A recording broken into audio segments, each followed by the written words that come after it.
Bismillahirrahmanirrahim.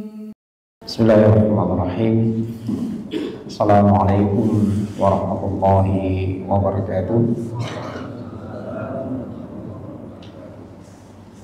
Alhamdulillahi hamdan katsiran tayyiban mubarakan fihi kama yuhibbu rabbuna wa yarda. Wa ashhadu an la ilaha illallah wahdahu la syarika lah. Wa ashhadu anna Muhammadan abduhu wa rasuluhu la nabiyya ba'da. Ya ayyuhalladzina amanu taqullaha haqqa tuqatih wa la tamutunna illa wa antum muslimun. Allahumma salli wa sallim ala nabiyyina Muhammadin wa ala alihi wa ashabihi ajma'in. Amma ba'du. Ikhwani wa akhwati fillah rahimani wa rahimakumullah. Beberapa pertemuan yang lalu kita sudah mengungkap perkataan Fadilatul Syekh Profesor Dr. Bakar bin Abdullah Abu Zaid tentang tanda-tanda orang yang berilmu, tanda seseorang ilmunya bermanfaat. Di antaranya beliau menyebutkan ketika amalnya, ketika ilmunya diamalkan. Yang kedua, dia tidak suka dengan pujian dan sanjungan manusia, serta tidak bersombong diri di hadapan orang-orang yang mungkin belum berilmu. Yang ketiga, tanda-tanda orang yang berilmu itu semakin banyak belajar, dia semakin tawadhu, semakin rendah hati.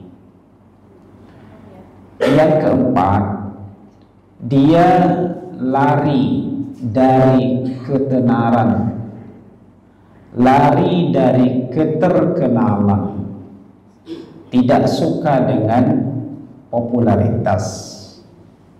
Yang kelima, dia tidak mengaku dirinya berilmu. Dan yang terakhir, dia suudzon kepada dirinya sendiri bahwa dirinya ini mungkin masih harus banyak belajar, tapi ketika melihat orang lain, dia selalu berhusnudzon, selalu berprasangka baik. Kita fokuskan kepada pembahasan yang keempat, bahwasanya di antara tanda-tanda orang yang berilmu atau ilmunya berguna manakala dia lari dari ketenaran, lari dari popularitas. Maka tema yang kita usung pada pagi ini adalah mereka tidak senang popularitas, teladan mulia para pendahulu. Ikhwani wa akhwati fillah rahimani wa rahimakumullah. Populer, terkenal, masyhur, tenar, itu adalah harapan kebanyakan orang. Sering kita mengukur keberhasilan dan kegagalan kita atau orang lain dilihat dari apakah kita atau dia tenar, terkenal, masyhur atau tidak. Kita mengatakan dia misalnya, oh enak orangnya itu, berhasil dia. Kenapa? Orangnya terkenal, orangnya masyhur, di media dia dibicarakan, fotonya terpajang di mana-mana, kalimat-kalimat dari lisannya dipakai oleh siapapun. Kita mengatakan dia ini berhasil, dia ini sukses. Sebaliknya mungkin ketika kita melihat diri kita sendiri dan kita mengatakan saya ini kayaknya belum sukses deh. Kenapa? Karena nggak terkenal. RT sebelah saja nggak tahu dengan kita. Kita nggak terkenal. Nah, padahal orang-orang tua kita zaman silam itu berbalik arah dengan kita hari ini. Kita senangnya terkenal, namun orang dulu itu takut kalau terkenal. Di dalam bahasa Arab, di dalam kamus bahasa Arab, populer, tenar, masyhur atau terkenal atau apalah bahasanya gitu ya. Secara bahasa dia daraja yadruju darjan dariju. Jadi posisi dia tuh naik. Ar-raf'atu fil manzilati. Kedudukan dia ini mulai melambung, mulai tinggi, populer, terkenal, tenar, masyhur. Nah, orang populer atau orang tenar ini kemungkinan ada dua. Ada yang diupayakannya, misalnya katakanlah dia memasang status, dia memajang fotonya, dia menulis kalimat-kalimat yang indah, yang mungkin ya boleh jadi sesuai dengan kenyataan atau mungkin tidak sesuai dengan kenyataan. Apalagi dunia sekarang dengan medsos gampang sekali untuk kita menjadi orang terkenal. Tapi ada juga orang yang mungkin dia katakanlah tidak menampilkan dirinya, namun masyarakat tahu, oh dia ini orang baik, dia ini ilmunya tinggi, ini orang kaya, orang muslimin. Nah, masyarakat tahu. Nah, kira-kira kita hari ini dikenal oleh masyarakat gara-gara kita melakukan sesuai dengan kenyataan, atau memang kita mempromosikan, nih saya ini orang baik nih, saya ini jago A, ahli B, dan seterusnya. Apa begitu? Nah, mudah-mudahan kenyataan yang terjadi. Nah, ada juga dalam bahasa Arab namanya al-khamil. Dia sebenarnya tidak terkenal, tidak tenar, tidak masyhur, nggak populer dia. Padahal kalau kita lacak dirinya, layak untuk menjadi orang terkenal. Dia mujahid, katakanlah begitu ya. Kalau mungkin dia di medan jihad, dia ahli ibadah, kemudian dia orangnya banyak infak dan sedekah, zuhud orangnya. Tapi orang banyak nggak tahu dengan dia. Orang banyak yang tidak mengerti siapa dia, padahal nyata orang ini. Nah, ini yang kita harapkan. Ini dulu yang juga para ulama inginkan. Dia nyata apa adanya, memang dia mujahid, memang dia orang kaya, orang berilmu, tapi di masyarakat menjadi seperti orang biasa. Nah, Allah muliakan, pentingnya kita memahamkan kepada diri kita bahwa menjadi orang yang tidak terkenal itu sebuah kemuliaan. Ada hadis Nabi Shallallahu Alaihi Wasallam yang menjadi pijakan para ulama. Hadis riwayat Imam Muslim, di mana Rasulullah Shallallahu Alaihi Wasallam bersabda, Innallaha, sesungguhnya Allah, yuhibbul abdat taqi, mencintai seorang hamba yang bertakwa. Satu. Dan kita sudah banyak membahas tentang masalah takwa ini. Secara umum, orang bertakwa itu ketika dia giat melakukan perintah-perintah Allah dan menstop maksiat dan dosa kecil maupun besar. Nah, Allah ini senang dengan orang yang bertakwa. Yang kedua, innallaha yuhibbul 'abdat taqi al-ghani. Allah mencintai orang yang kaya. Kalau bahasa Indonesia gitu. Allah mencintai orang yang kaya. Artinya orang yang memiliki jiwa ini cukup puas.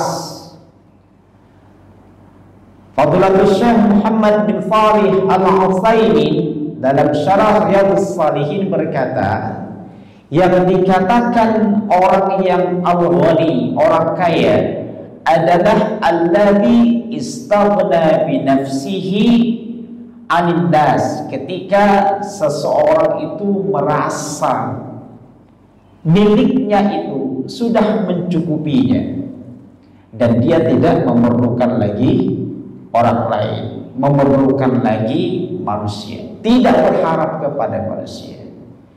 Jadi dia hanya menyibukkan dengan pemberian Allah kepada dirinya dan tidak sibuk melihat rumput tetangga yang lebih hijau.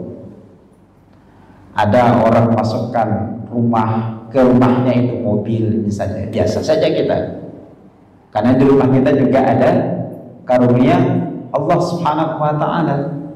Ketika orang merenov rumah macam-macam begitu ya, nah kita biasa saja. Itu namanya orang yang merasa cukup. Orang kaya itu jiwanya itu seperti itu, gak melirik dia rumput tetangga yang lebih hijau. Kata beliau lagi, ghina billahi azza wa jalla amman siwahu. Orang kaya itu orang yang mencukupkan diri dengan Allah dan tidak berharap selain Allah Subhanahu wa Ta'ala. Ini sering kita alami. Misalnya ketika kita sakit, biasa kita ingat apa kalau sakit itu? Pertama dokter atau obat, atau ketika kita divonis dengan penyakit A yang mungkin kalau berobat itu mahal, biasa kita ingat, oh ada saudara saya yang dermawan, yang mungkin kalau minta tolong sama dia ditolongnya. Itu namanya orang miskin. Ketika dia masih mempermasalahkan dirinya dengan orang lain, ketika dia masih berharap kepada orang lain, itu namanya orang miskin. Nah, dan yang berikutnya kata beliau, la yas'alun nasa syai'an wa la yata'arradu lin-nasi bitadalluli. Orang kaya itu ketika dia tidak meminta apapun kepada manusia dan tidak menampakkan keperluannya kepada manusia. Ini orang kaya. Makanya Al-Imam Asy-Syafi'i memberikan penjelasan tiga kelompok manusia yang mulia. Pertama, ketika dia sakit tidak menampakkan kesakitannya, tidak mengeluh lah gitu ya. Kalau kita kan dijadikan bisa ketika sakit dipoto gitu kan, kita bilang, kita pasang status mohon doakan saya supaya sabar. Itu maksudnya apa itu? Berharap kepada manusia. Yang kedua, ketika dia sedih tidak menampakkan kesedihannya. Yang ketiga, ketika dia miskin tidak menampakkan kemiskinannya. Nah, ini orang hebat ini. Nah, jadi kita kalau dompetnya kering, dipoto dompetnya gitu kan, kita bilang doakan saya supaya sabar. Maksudnya apa itu? Berharap kepada manusia.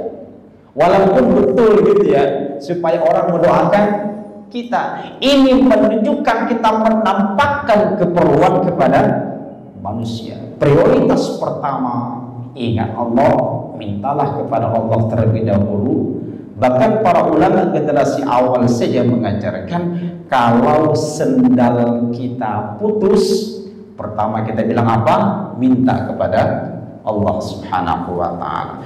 Jadi Allah ini mencintai orang yang kaya, orang yang merasa cukup.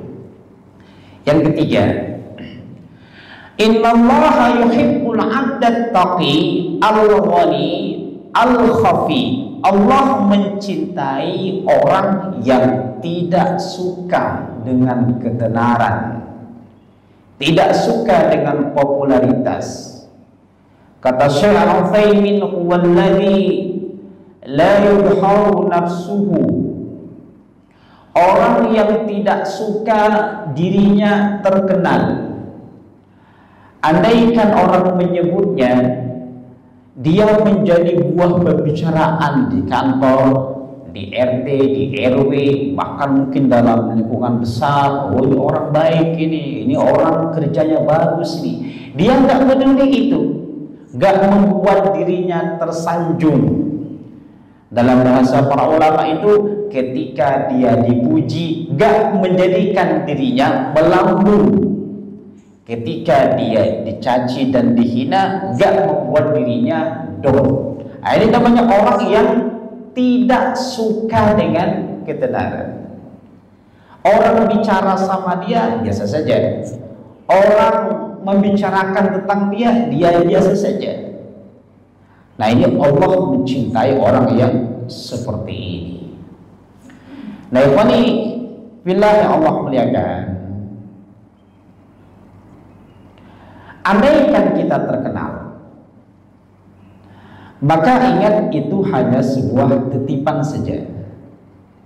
Yang namanya titipan itu pasti akan Allah ambil. Kata dalam kitab Az-Zuhud karya Al-Imam Ahmad bin Hanbal, ma ahadun asbaha fid dunya illa wa huwa dhaifun. Semua orang yang ada di dunia ini, termasuk kita, adalah tamu. Sedangkan semua yang dititipkan kepada kita, hartakah itu rumah, mobil, pekerjaan, pangkat dan jabatan, sanjungan manusia kepada kita, itu cuma titipan saja. Kata beliau lagi, ingatlah, fadhaifu murtahilun wal 'ariyatu mardudatun. Yang namanya tamu pasti pulang. Nah, kita ini tamu nih, pasti pulang. Dan semua titipan itu pasti akan kembali kepada pemiliknya. Nah, kita yang dititipin terkenal, dititipin pekerjaan mulia, penghormatan warga kepada kita, itu cuma titipan saja. Sesaat saja kelak hilang itu. Dan banyak kita belajar dari peristiwa-peristiwa. Ada orang yang kaya, dalam waktu beberapa detik saja tiba-tiba hancur kekayaannya. Ada orang yang jabatannya A, B, C, D, E, dalam waktu sekian detik saja hilang pangkat dan jabatannya. Ini menunjukkan itu adalah titipan. Nah, keterkenalan ini adalah perkara yang paling terakhir hilang dalam hati orang muslim sejati. Ketika dia sudah punya jiwa gak ingin terkenal, dan dia tidak haus dan rakus dengan kekuasaan, saat itulah dia menjadi manusia yang paling mulia. Kata Al-Imam Asy-Syatibi, akhirul asya nuzulan min qulubis salihin. Yang paling terakhir hilang dari hati orang saleh itu adalah cinta kekuasaan dan cinta popularitas, eksistensi. Kalau dia sudah punya jiwa seperti itu, nah, dia adalah orang saleh yang mulia sekali. Nah, apa dampak tidak bagusnya kalau orang merasa dirinya terkenal atau punya jiwa aku ingin menjadi orang terkenal. Para ulama menasihati hubbul zuhuri yaqsimu zuhura. Orang yang cinta ketenaran, cinta popularitas itu membinasakannya, binasa dia. Saya mungkin membahasakan kalau kurang pas mau nanti dipahamkan saja. Misalnya begini, kita katakanlah menaruh seng atau benda yang kuat cepat panas, misalnya jam setengah 12 kita jemur begitu ya. Mohon maaf, kita taruh cacing misalnya di atas seng itu, kira-kira gimana tuh? Melompat-lompat ya.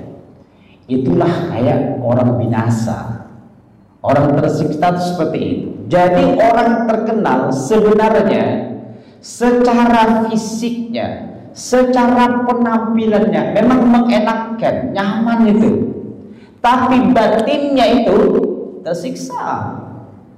Orang terkenal penampilannya nyaman dilihat, tapi ruhnya, hatinya itu tersiksa, dia menangis dia. Saya contoh, orang yang merasa terkenal, orang yang merasa populer atau dia kepingin jadi terkenal. Kalau misalnya bapak punya mobil apa silakan sajalah, atau mobil motor lah misalnya gitu ya. Kemudian bapak parkir dan bayar 2.000, kira-kira nyaman kan? Bayar parkir 2.000, orang terkenal masa parkirnya 2.000? Oke lah kalau nggak ada uang. Jadi orang terkenal tersiksa dia batinnya. Contoh lagi, dia ikut kondangan. Yang mungkin kebiasaan dia kalau ikut kondangan bawa amplop, bawa hadiah dan macam-macam. Dia tiba-tiba nggak bawa hadiah dia, tiba-tiba amplopnya ketinggalan. Kira-kira gimana? Malu dia. Masa orang terkenal nggak ngasih amplop? Jadi orang terkenal tersiksa sekali. Saya punya pengalaman, ada sebuah kegiatan. Panitia ini mengundang dia pejabat. Nah, kalau pejabat itu nggak hadir, namun mewakilkan kepada wakilnya. Namanya panitia itu kan nggak ngerti, dan yang diundang itu nggak konfirmasi kepada kita bahwa yang datang itu adalah wakilnya atau perwakilannya. Panitia hanya menunggu yang diundang itu. Perwakilannya datang, karena panitia tidak tahu, akhirnya undangan itu yang diundang itu ditaruh di kursi yang hampir belakang gitu.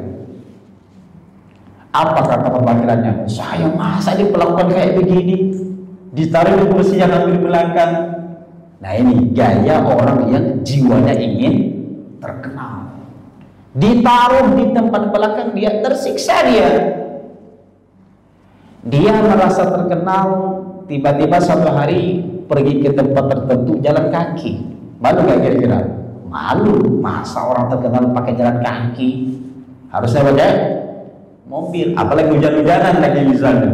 Malu dia. Jadi betul kata ulama, hubbuz zuhuri, orang yang cinta ketenaran itu yaqsimu zuhura, dia ini sebenarnya binasa, tersiksa dia. Nah, jamaah Allah muliakan, cukuplah seseorang kalau dia punya jiwa ingin terkenal atau merasa terkenal, ini sebuah musibah dalam hatinya. Kata para ulama, adalah dararil mantiki syuhratu wa kafa biha baliyah. Ketenaran, cukuplah ketenaran itu sebagai musibah baginya. Nanti kita lihat bagaimana ungkapan para ulama tentang orang yang jiwanya ingin terkenal atau merasa terkenal. Seorang ulama yang bernama Ahmad bin Ibrahim, qila li Sufyan, dikatakan kepada Sufyan bin Uyainah, dia cerita, mata yahlikur rajul, kapan seseorang ini celaka. Maka dijawabnya idza urifa wa syuhira, ketika dia menjadi terkenal, menjadi tersohor, populer dia, disebut-sebut dia, dipajang-pajang fotonya, mulai celaka di situ dia. Nah, kita lihat apa alasan para ulama. Nah, sebelum ke situ, nasihat diantaranya Abdullah ibn Mubarak, ini orang besar nih, ulamanya para ulama, gurunya para guru, muhsininnya orang-orang terkaya. Ingat, orang terkaya di atasnya ada muhsinin, ada orang kaya lagi. Dialah Abdullah ibn Mubarak. Dia seorang hakim, bahkan gurunya para mujahid. Dia berkata, iyyaka wasyuhrata, jauhi oleh kalian jiwa ketenaran, ingin terkenal, ingin masyhur.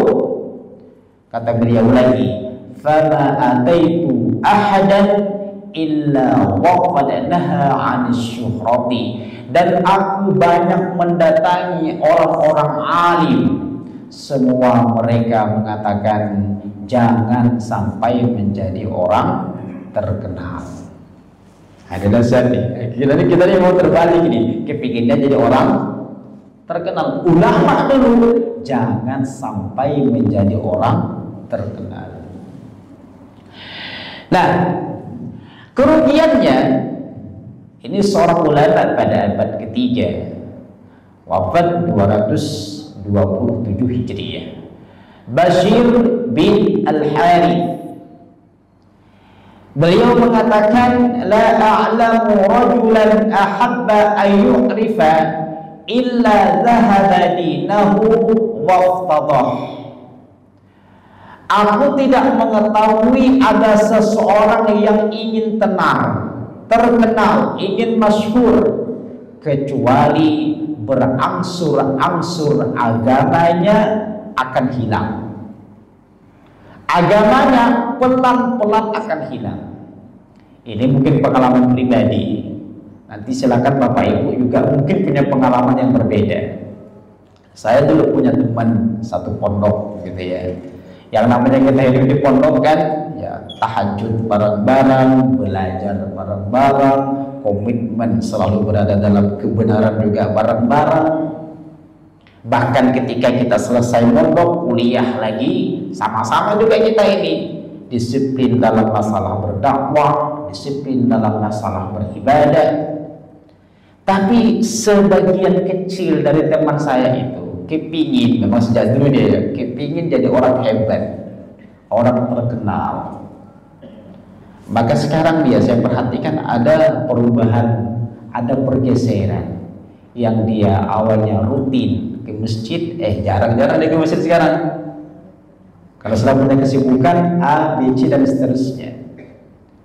Bahkan kalau ada kegiatan kita, kegiatan kampus, kegiatan alumni, kegiatan para dai, dia jarang hadir. Kenapa? Karena sudah sibuk A, B, C dan seterusnya. Dia dulu amat sangat komitmen, aku nggak mau nyogok dan disogok. Itu dulu komitmen dia kepada kita. Nah sekarang dia segala sesuatu ini kepingin nyogok orang lain. Ada seorang akhwat, seorang perempuan, dia dulu menutup aurat secara sempurna, jilbabnya lebar, pakaiannya lebar. Ketika dia mencoba ingin menjadi orang terkenal, pelan-pelan itu jilbabnya pendek. Dalam sekian waktu lagi pakaiannya mulai ketat, walaupun pakai jilbab. Terakhir apa? Lepas jilbab. Ini jiwa ingin terkenal. Maka betul kata Bashir bin Harith, orang yang ingin terkenal berangsur-angsur agamanya akan hilang. Dan ketakwaannya itu berkurang secara otomatis. Ketakutannya kepada Allah sudah berkurang. Bahkan mungkin dia beramal bagaimana agar orang itu senang. Kalau bertolak belakang dengan masyarakat pasti nggak terkenal. Justru terkenal gara-gara menyesuaikan diri dengan kemauan manusia. Dan yang kita ngerinya itu, kata beliau, la yajidu halawatal akhirah, tidak akan mungkin seseorang mendapatkan manis dan lezatnya akhirat, surga, rajulun yuhibbu ay ya'rifahun nas, ketika seseorang itu punya jiwa ingin diketahui, ingin dikenal orang-orang. Kenapa kok bisa seperti ini? Ingat, Allah dan Nabi-Nya Sallallahu Alaihi Wasallam.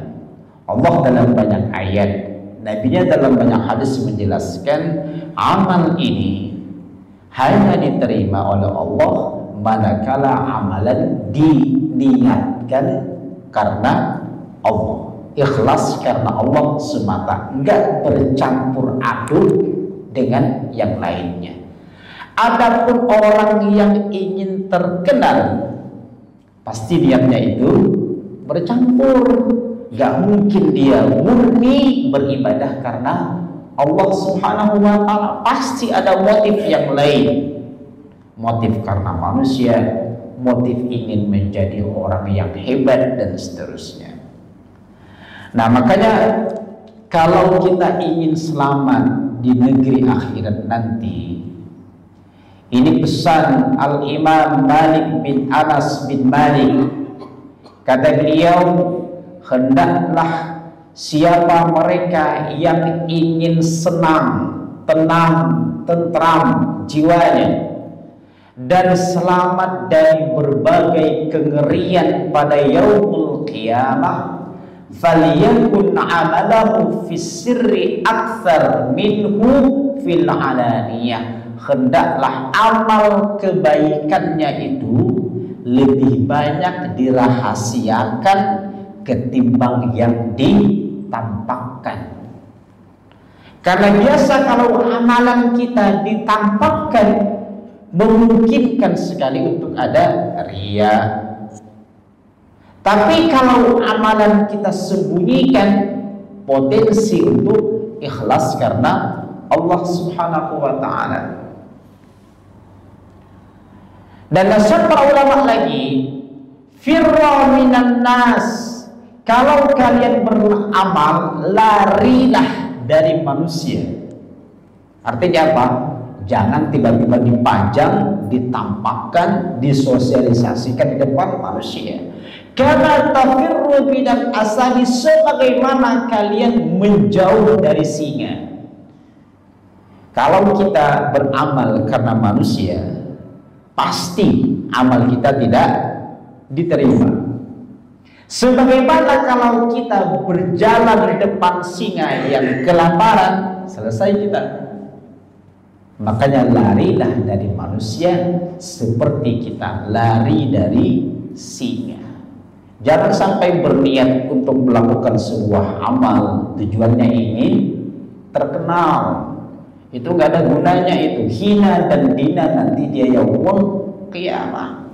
Makanya Al-Imam Asy-Syafi'i beliau mengatakan bahwa orang yang paling bodoh adalah ketika dia mencapai sebuah tujuan yang gak akan pernah tercapai. Apa itu? Ridho manusia. Gak akan mungkin tercapai.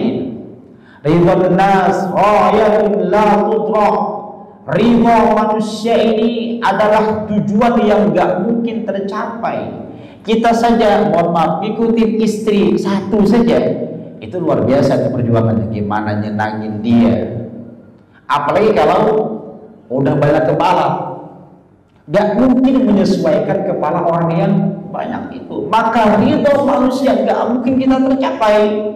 Fa ahmaqun nasi, dan manusia yang paling bodoh kata beliau, man talaba man la yudrak, adalah orang yang mencari ridho manusia di mana ridho manusia itu nggak mungkin akan tercapai.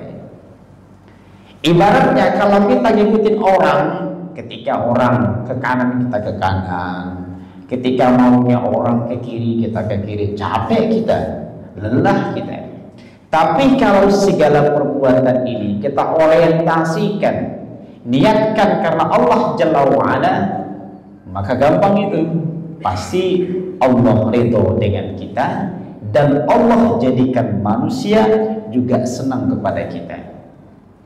Muawiyah radhiyallahu anhu pernah berkirim surat kepada Aisyah radhiyallahu anha.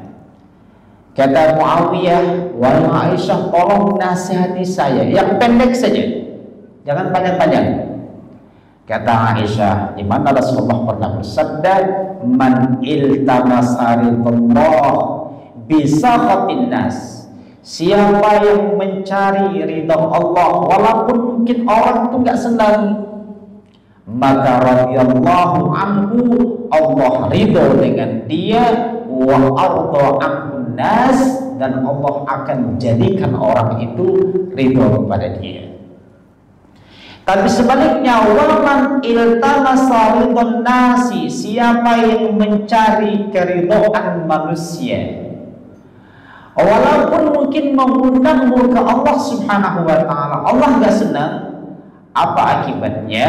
Wa askhata alaihin nas sakhitallahu alaihi wa askhata alaihin nas, Allah gak senang sama dia, dan Allah akan jadikan orang lain itu juga gak senang sama dia. Maka rugi Pak, rugi berkali-kali kalau kita beramal tujuannya untuk mencari ridho manusia, nggak ada gunanya itu. Nah,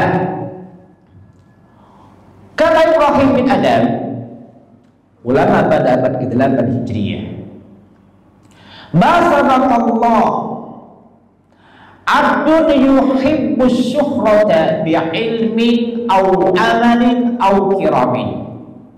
Gak mungkin orang dikatakan jujur kepada Allah manakala dia beramal untuk mencari kemuliaan. Ingat, gak mungkin orang dikatakan jujur, gak mungkin orang dikatakan ikhlas beramal kalau niatnya beramal itu apa? Terkenal, masyhur. Bahkan dalam urusan ilmu, gak mungkin dia dikatakan orang berilmu kalau niatnya ingin menjadi orang terkenal. Ada hadis Nabi riwayat Imam Abi Dawud, "Man ta'allama ilman mimma yubtagha bihi wajhullah." Siapa seseorang yang belajar menuntut sebuah ilmu yang seharusnya dia tujukan karena Allah Subhanahu wa ta'ala, dan itulah yang seharusnya disyariatkan. La yata'allamuhu illa liyusiba bihi 'aradan minad dunya. Namun sayangnya ketika dia belajar, niatnya ini bergeser karena manusia, karena mengharapkan mengharapkan pangkat dan jabatan, mengharapkan penghargaan dari masyarakat. Apa kata Nabi? Lam yajid 'arfal jannati yaumal qiyamah. Orang seperti ini nggak akan bisa mencium bau surga. Jangankan masuk, mencium saja kata Nabi terlarang dia. Lantaran apa? Karena niatnya bergeser, beramal untuk motif dunia, ya, belajar untuk motif dunia. Nah, ikhwani fillah Allah muliakan, ada hadis yang sering kita dengar daripada asatidz yang mungkin bahasa sederhana saya tulis ini populer berbuah kehinaan. Nah, ini menyebutkan 3 kelompok manusia. Pertama, ada orang yang berjihad dan dia mati syahid dalam berjihad itu. Yang berkiamat nanti Allah panggil dia, Allah suruh bangkit, Allah perlihatkan kenikmatan-kenikmatan yang seharusnya mendapat jatah untuk mereka. Allah tanya, kamu berjihad ini untuk apa? Kata mereka, karena Allah. Apa kata Allah? Kadzdzabta, kamu berdusta. Berjihad tujuannya ingin menjadi orang yang dipandang kuat, dipandang pahlawan, dipandang mujahid. Maka Allah memerintahkan malaikatnya untuk mengeretnya ke neraka. Yang kedua, ada orang yang belajar dan mengajar.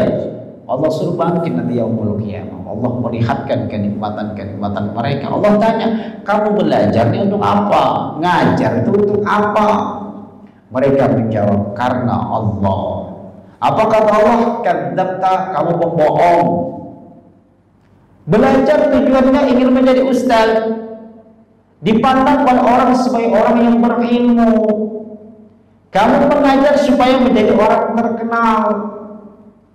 Maka Allah memerintahkan malaikatnya menggeretnya, naudzubillah, ke neraka. Yang terakhir, ada orang yang infak dan sedekah, iuran tetap dia, bahkan dia dipajang namanya sebagai muhsinin tetap. Ditanya nanti hari kiamat itu, diperlihatkan kenikmatan yang luar biasa. Allah tanya, untuk apa kamu menjadi muhsinin, infak, sedekah untuk apa? Kata mereka, karena Allah. Kata Allah, kadzdzabta, kamu ini berdusta. Kamu infak, kamu iuran supaya dikatakan orang gak bakhil, gak pelit. Nah, ini 3 amalan yang sebenarnya mulia, tapi berbuah kehinaan. Nah, jemaah Allah muliakan. Jadi sebenarnya orang yang tidak ingin terkenal itu mendapatkan doa dari para ulama zaman silam. Di antaranya doa Fudail bin Iyad rahimallahu abdan aghmala dzakarahu, moga-moga Allah merahmati seseorang yang tidak terkenal karena memungkinkan dia ikhlas kepada Allah Subhanahu wa taala. Dulu ada namanya seorang Imam Ahmad bin Hanbal. Ini ulama besar nih. Satu hari dia didatangi oleh pamannya, terlihat murung begitu. Ditanya, "Kenapa Anda kok murung?" Kata dia, "Tuba liman akhmalullah." Sungguh beruntunglah orang-orang yang Allah jadikan dirinya tidak terkenal. Jadi orang biasa itu nyaman, Pak. Betul-betul nyaman. Kita mau makan bakso pinggir jalan, enjoy saja kan? Bisa gak kira-kira makan bakso pinggir jalan? Malu. Kenapa? Karena merasa terkenal. Ya, saya pernah dianggap orang terkenal. Ini jiwa pengalaman pribadi. Satu hari di acara wisuda kita diundang, kemudian sebelum dan sesudah orasi, saya disuruh masuk ke satu ruangan. Kemudian di situ saya nggak ngerti itu teh apa, tapi menurut saya tehnya enak banget tuh. Teh, kemudian dikasih kue Maryam gitu ya. Kemudian pokoknya nikmat sekali lah menurut saya. Cuma sayangnya yang minum tuh cuma saya sendirian. Oh, nggak nyaman nih. Masa luas sekali ruangannya, tapi minum teh sendirian. Kira-kira nyaman gak minum teh sendirian? Gak enak. Setelah orasi disuruh masuk lagi. Ustaz, masuk ke sini Ustaz. Ada meja di situ 2, sini meja saya sendiri, dan di situ ada ibu-ibu situ. Ada kepala A, kepala B, kepala C. Ibu-ibu semua. Sementara saya sendirian di sini. Dihidangkanlah nasi kebuli banyak banget.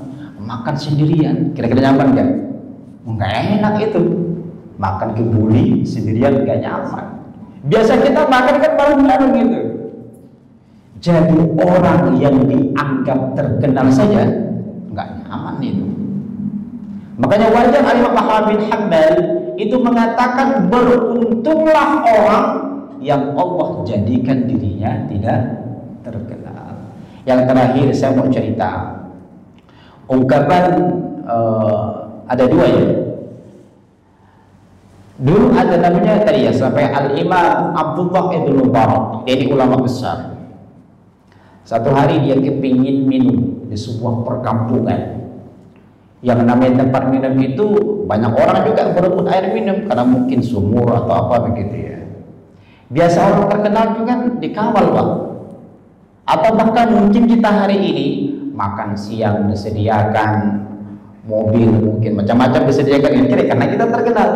Dia ini tiba-tiba di tempat tersebut orang pada nggak kenal sama dia pun berebut apa? Air minum sama dengan orang.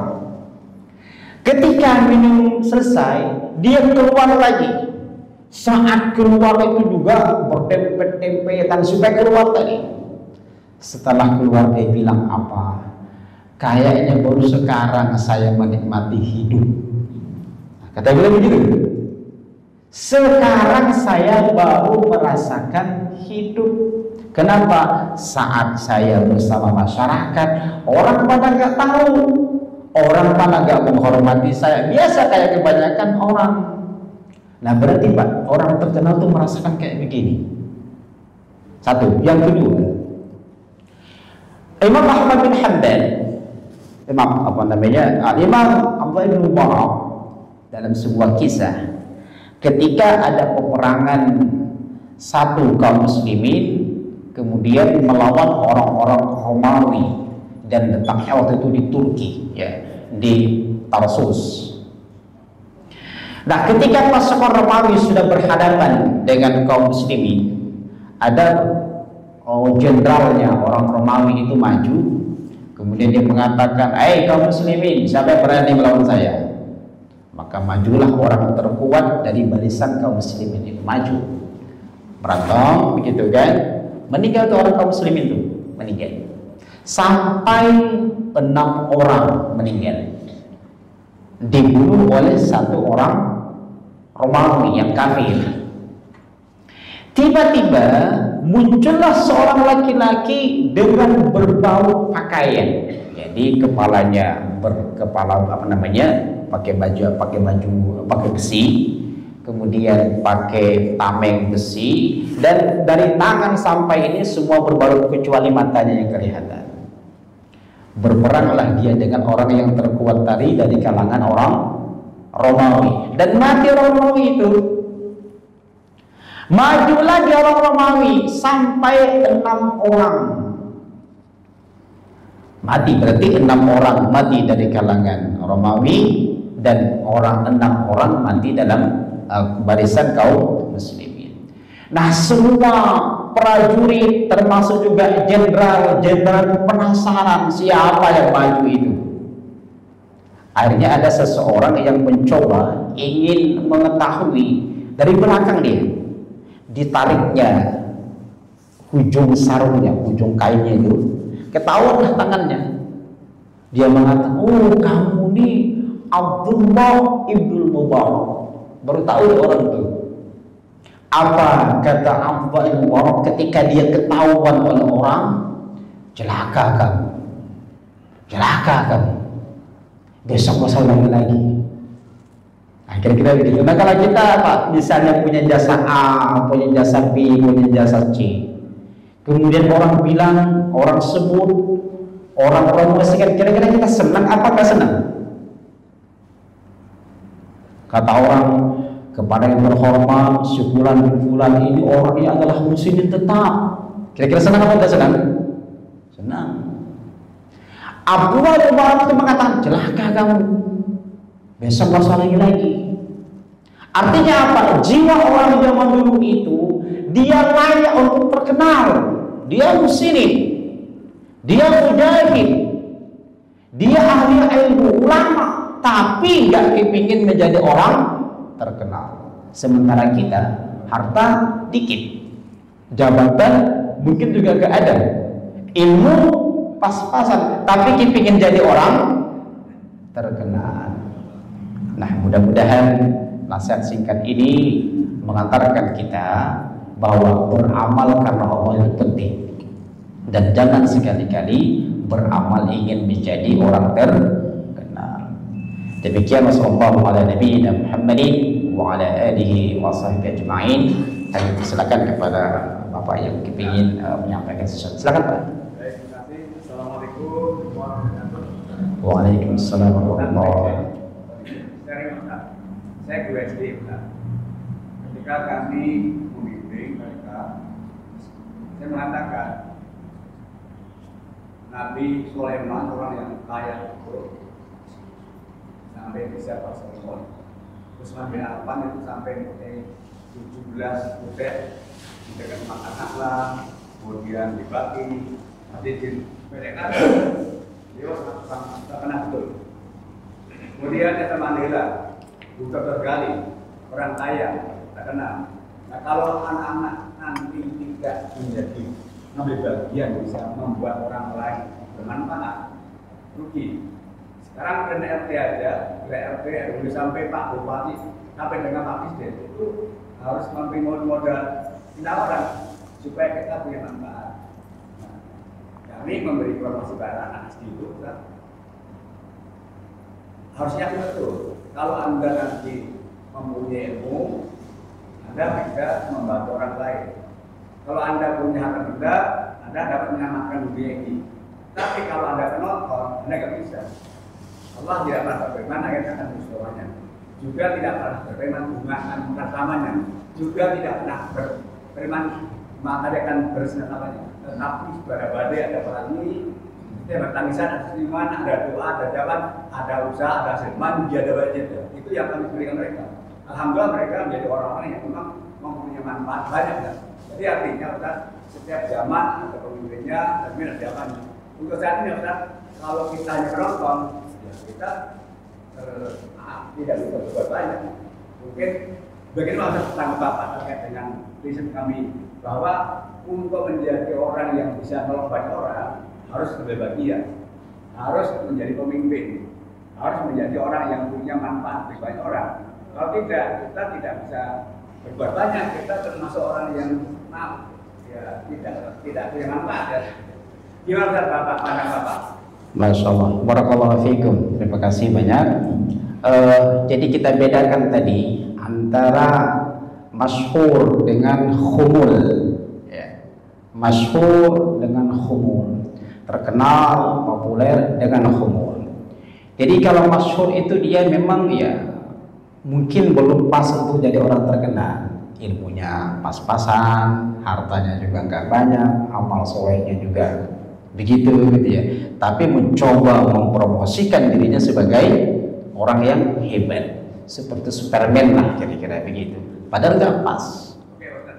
Jadi kesimpulannya kita jadi orang nggak boleh sombong aja, itu ya. Boleh juga. Yang kedua, ada namanya al-khumul. Memang layak kita terkenal, ilmu kita tinggi, musinin iya, jago hebat, oke. Politik kita menguasai, tapi tetap jiwa kita ini nggak menjadi orang terkenal. Orang sebut ini hebat nih politik nih, politikus nih, ini hebat dia ilmunya ini. Nah jadi tinggal lagi kejiwaan kita saja yang harus diatur. Makanya ini penting untuk kita dalam pendidikan. Saya mengajari anak saya dan saya sering katakan kepada dia, jangan kamu jadi orang terkenal. Mohon maaf ini saya ya, kalau bapak mungkin silakan saja. Nah jangan jadi orang terkenal itu susah. Di antaranya apa? Ya macam saya misalnya ketemu istri cuma berapa kali. Susah kan jadi terkenal kan? Baru merasa terkenal. Ketemu istri susah, ketemu anak susah, apalagi pulang kampung setahun sekali, itu pun susah karena merasa terkenal. Makanya falyasma hadha nasiha min man yakhafu ala dinihi wa yahdidu an talabi riasati fi khairi waqti. Ini penting nih. Hendaklah seseorang yang mengkhawatirkan keselamatan agamanya mau mendengar nasihat ini dan berpaling dari keinginan untuk mendapatkan kepemimpinan sebelum waktunya. Saya nggak menyinggung si fulan dan fulan enggak. Jadi nasihat untuk mereka yang hendaklah berpaling dari keinginan untuk mendapatkan kepemimpinan sebelum pada waktunya. Orang bijaksana dulu bilang begini, siapa saja yang berani tampil pada saat dia masih kecil atau ilmunya belum cukup, maka nanti ilmunya itu akan stagnan, nggak bertambah. Saya contoh kayak gini, dalam dunia pendidikan sering kita sampaikan kepada ini, anak ini punya hafalan, katakanlah hafalannya cuma 5 juz Al-Quran. Tapi anak ini kita tampilkan di tempat ini, besok tampilkan tempat ini, besok tampilkan tempat ini. Dia sibuk urusan itu semua. Akhirnya apa? Banyak ilmu yang lain yang tidak dipelajarinya. Saya mendapatkan sebuah keluarga, anaknya itu usia 6 tahun sudah hafid Al-Quran. 6 tahun, 7 tahun bahkan, 6 dan 7. Jadi usia 5 tahun dia sudah hafal. Cuma usia 7 tahun itu dia terkenal sekali karena dibawa oleh bapaknya kemana-mana. Bapaknya cuma seorang, kalau tidak salah tamatannya itu STM bapaknya, dan bapaknya bekerja di pabrik. Jadi anaknya itu dibawa kemana-mana. Jadi kita kondangan A, kondangan B, kondangan C, pengajian, ditampilkan anaknya itu padahal usianya baru 7 tahun ya. Dan katanya dia nggak sekolah anaknya, memang dijejali oleh bapaknya, pelajaran sendiri di rumah begitu. Nah, saya memperhatikan apa? Anak itu sekarang memang dia hafal Al-Quran, tapi gara-gara dia tadi ditampilkan di situ, besok tampilkan ke sana, besok tampilkan ke sini, dia nggak sempat lagi belajar, nggak nambah materi, nggak nambah pelajarannya, dia hanya sibuk ke situ. Maka betul kata para ulama, orang yang belum saatnya ditampilkan, maka banyak ilmunya yang akan nggak bertambah lah, kira-kira itu. Wallahu a'lam bishawab. Ya. Silakan Pak. Kebetulan saya ngajar di beberapa sekolah itu, sekolah Islam dari Al-Maid, kemudian beberapa sekolah yang Muhammadiyah, Al-Azhar. Saya menyampaikan mereka, kalau kita nggak boleh bahagia, kita akan dinas oleh yang disebut Katolik. Mereka akan melindungi mereka. Kita akan jadi kacau menyakitkan. Maka kita berbagai itu. Orang Islam sebagai khalifah maksudnya harus kaya, harus pintar. Kalau enggak kita akan terhindar dari mereka. Karena dunia kita di Indonesia juga banyak. Kita mereka seorang Kristen yang mungkin kita. Jadi kalau kita punya pola pikir tidak harus berbahagia, itu kita akan terbelakang kita. Jadi kita akan menjadi kacau kita. Karena kita memang harus kita berbahagia, maka ketika ada di Sipur kami selalu menyatakan Anda harus berbahagia. Kalau enggak, kita akan dipilih oleh kafir, kita orang dipilih oleh orang Kristen, Katolik, kita tidak mau kita. Ya itu betul Pak. Jadi masalah Pak, lanjutkan saja sobat ya. Jadi kita memotivasi anak kita tuh ya rebut sesuatu. Tapi tadi orientasinya itu loh, niatnya itu loh. Niatnya itu kita ajari mereka harus karena Allah Jalla wa'ala. Karena nanti akhiratnya kita harapkan nanti. Ya, kalau dia beramal berebut A, berebut B karena kemuliaan Allah, kemuliaan Islam, ya silakan saja. Tapi kalau motifnya hanya dunia, ini yang kita tidak harapkan. Makanya kenapa sekarang ini kita bicara masalah pendidikan itu ujung-ujungnya itu adalah kekeringan jiwa. Ini sekarang itu sudah ada penelitian terbaru bahwa hari ini para alumni lembaga pendidikan itu kering ruhnya. Sangat kering ruhnya. Di antaranya apa? Tadi dijejali dengan kamu besok harus berkuasa, kamu besok harus menjadi ahli ekonomi, kamu besok harus menjadi ahli politikus. Tapi tidak diisi ruhnya. Saat ketika mereka keluar dari kampus, kosong ruhnya ini. Dia hanya tamak dan gila dengan dunia. Makanya sekarang ketika kita menjadi guru, diimbangkan itu. Bila perlu ruhnya dominan diisi. Pemahaman dia tentang syariat, urusan pangkat dan jabatan itu sebuah kepastian. Kalau dia saleh beriman, sudah jelas tuh. Walau amana ahlul qura amanu wattaqau, sudah jelas rumusnya itu. Siapa sebuah penduduk yang dia beriman dan bertakwa, Allah akan keluarkan barakah dari bumi, Allah turunkan dari langit. Sudah jelas nih, pasti orang soleh akan berkuasa. Nah, coba sekarang kita mengalami banyak para alumnus, para lembaga pendidikan tuh ruhnya tuh kering.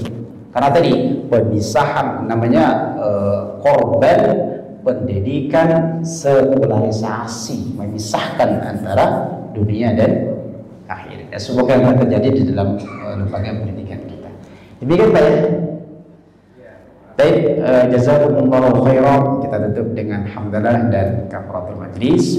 Subhanallahumma wa bihamdika asyhadu an la ilaha illa anta astaghfiruka wa atubu ilaik. Assalamualaikum warahmatullahi wabarakatuh. فبأي آلاء ربكما تكذبان